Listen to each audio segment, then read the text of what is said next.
umuntu oyisilima uthi umuntu owenza into eyodwa expect ama results ahlukile. Umuntu owenza into eyodwa expect into ehlukile, imphumela ehlukile. Uma ngabe ngifika la every day ngibeke leli thawula kule pulpit, ngiphinde ngilithathe nangakusasa ngiphinde ngilibeke, ngiphinde ngilithathe, ngi-expect ukuthi ndize every day, lokho kubizwa ngokulima. Uma ngabe ufuna ama results are different, mama Mhlongi, you change how you do things.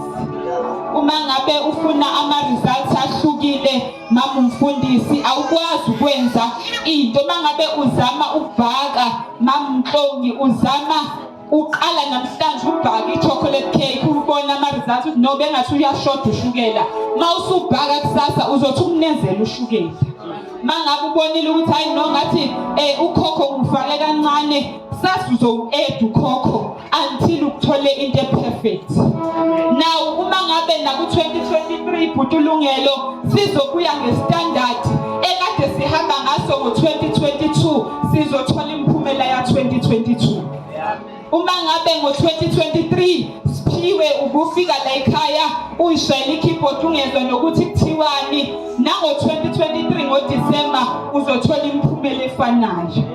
Sisibongile, asikwazi ukuthi sikhonze uNkulunkulu ngendlela efanayo ebese silindela imphumela ehlukile kuNkulunkulu.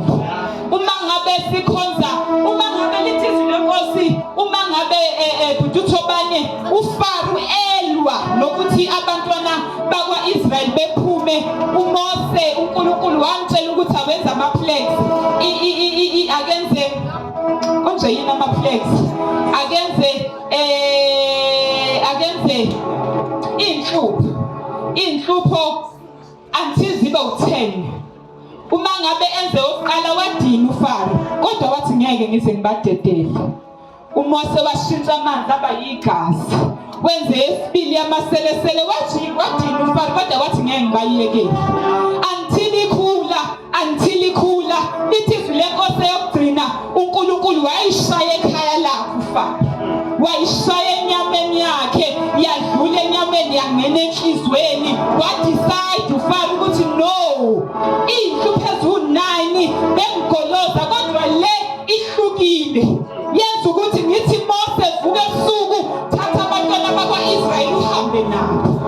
Asikwazi ukuthi uNkulunkulu sikade ngo-2022 sifasta kanye ngonyaka, sifasta kabili, sikhuleke ngosuku kabili, nango-2023 senze njalo ebese silindela imphumela. Uthi-ke umfundisi Shumayela ngesonto edlule incwadi kaJakobe, sondelani kuye naye uzosondela. Uma ngabe uNkulunkulu eme laphaya kuleya bhena, mina ngimi la, ngeke kube khona usondelo khona. Kodwa uma ngabe mina ngithatha istep ngisondela, noNkulunkulu uyasithatha istep yasondela, ngiphinde ngisondele aphinde asondele, ngiphinde ngisondele aphinde asondele. Asikwazi ukuthi ngo-2023 bazalwane baseTruvine senze into efanayo, silindele ama-results angafani. Azofana ama-results ethu emihle if we do the same thing.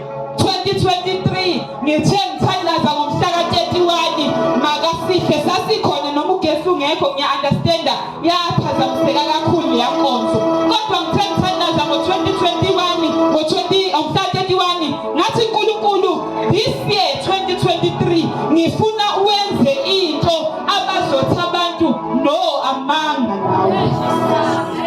Something so big, so humongous, so monumental ukuthi abantu bazothi kodwa lento hayi ngeke. Mhlawumbe uye nomhlaba ulingana, mhlawumbe uye eNigeria, kunento eyisebenzisile eyokunyakazisa, kunento uNkulunkulu bazalwane azoyenza.